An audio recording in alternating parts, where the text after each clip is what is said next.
Quer estar na sua melhor versão neste verão? Comece hoje. Pequenos passos fazem grandes mudanças. Mantenha uma alimentação equilibrada e se mova mais. Hidrate-se bem e cuide da sua mente. Consistência é a chave para resultados duradouros. Os produtos Herbalife vão ser um dos seus aliados para chegar na sua melhor versão no verão.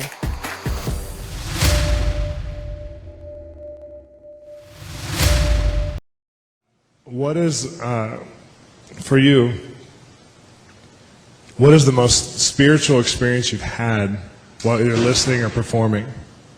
Either being a part of a team, performing, or listening to music. Tell me like a spiritual encounter you had in a nutshell. Go ahead, Michael. Undoubtedly. We were in Alexandria, Louisiana. It was when I was with Jason Upton. And we went into this college auditorium, and I basically just put the recorder on and let it go.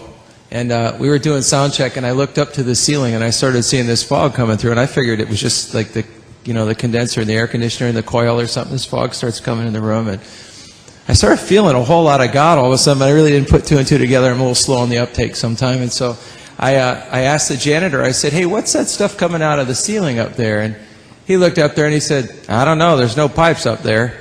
And so this holy fear kind of came over me, and meanwhile there's all these youth guys in there, and they're real stoic, and they got their arms crossed and everything's kind of like, let's see what you got, young man. You know, one of those things. So we finished, and we just started playing, and it got to the point where it got so thick in there that I jumped off stage and I went and jumped under the soundboard. I mean, I felt so much God, I was like, oh my God, at any minute something's just going to bust through, and all of a sudden this little kid comes under the soundboard, and he goes, there's a 12-foot angel standing behind Jason Upton. And you know what? I know I wasn't singing because I wasn't up there. William wasn't singing. Jason's singing, but there's 2- and 3-part harmonies going on in the room. And I'm going, what in the world? And I'm looking on the hard drive recorder, and it's recording it. And I'm thinking, if this is on here when I play this back, I'm going to come out of my skin. So all of a sudden, all this stuff happens. All these guys that were like, yeah, they're, Daddy, oh God, you know. And Jason, I look at Jason, and he's up on stage, and his eyes are rolled back in his head, and he's teetering on his piano bench. I thought, oh my God, he's drunk. Oh, I thought that was something that he did all the time. And he starts saying, da, da. I thought he's completely lost it. So all this stuff's going on, right? And it's happening in real time, so you're not even catching all of what's happening. And then after the meeting, I went up to, because we were rooming together, I went up to get Jason off the stage. He was completely plastered. But he'd never been drunk in the spirit before, so he says, I'm feeling all tingly. My arms and, Michael, my legs. And make a long story short, he fell asleep in the dorm exactly like a drunk guy would. He just lay down on the bed with all his clothes on in his bag, and he was gone. So the next morning, I'm thinking, was that real? I went back to Nashville.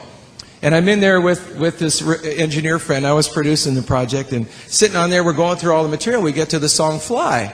And all of a sudden, I said, well, any minute now, if that was really an angel, and all of a sudden, there's this perfect voice that comes flying. I went, whoa! And I said, we got to find that. And the engineer goes, oh, that's just a psychoacoustic anomaly. That's probably a tom-tom ring or something.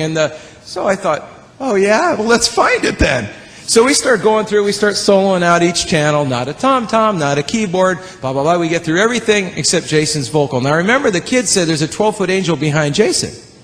So we solo Jason's vocal track, and there's 2 waveforms on there, one little one and one big, big one. And you can see it, and not only that, but you can hear it, and the guy goes, well, that sounds like something standing like 12 foot behind Jason. I said, I told you it was an angel. And so literally on that, when that part hits, it doesn't matter. I mean, you get hammered every time. So here's where it got really crazy. So all of a sudden we start getting emails from Heidi Baker's group up there. Unbeknownst to us, when Jason's going, it's Malawi for come to the table. So we think he's just this drunken guy in a stupor, and he's actually, so they play it when the orphans are out to play, to call him to lunch, they play, and all the little kids come running in.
What are you doing?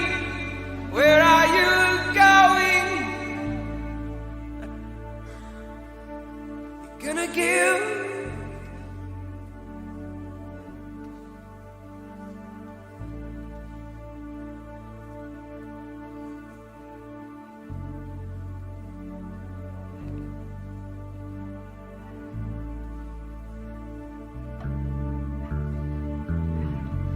Some of you have been fighting for a very long time.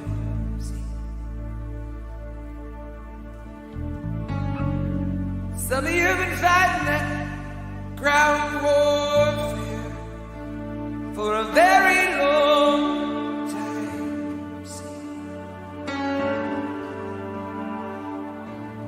Sticking out your fists and fighting.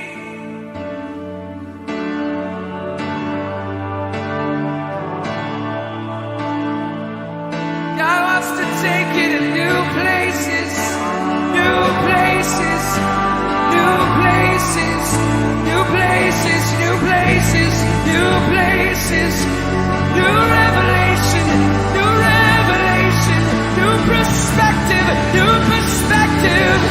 Every of you, every of you, every of you, every of you, every of you.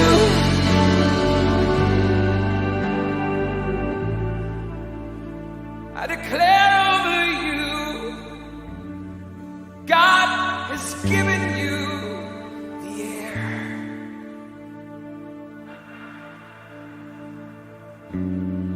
God has given you the air. So fly. It's time to spread out your wings. Time to shake off the things that hold you down. It's time to spread out your wings.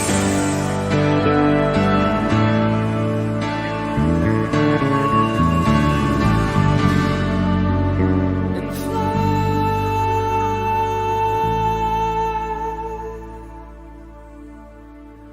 Just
You have escaped the snare.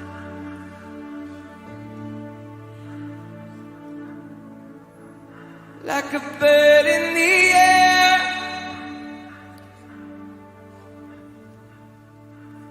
You've escaped the snare.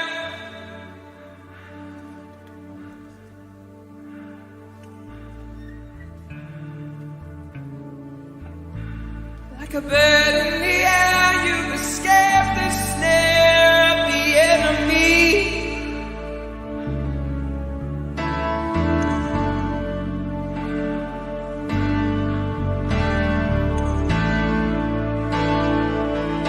You have been set free.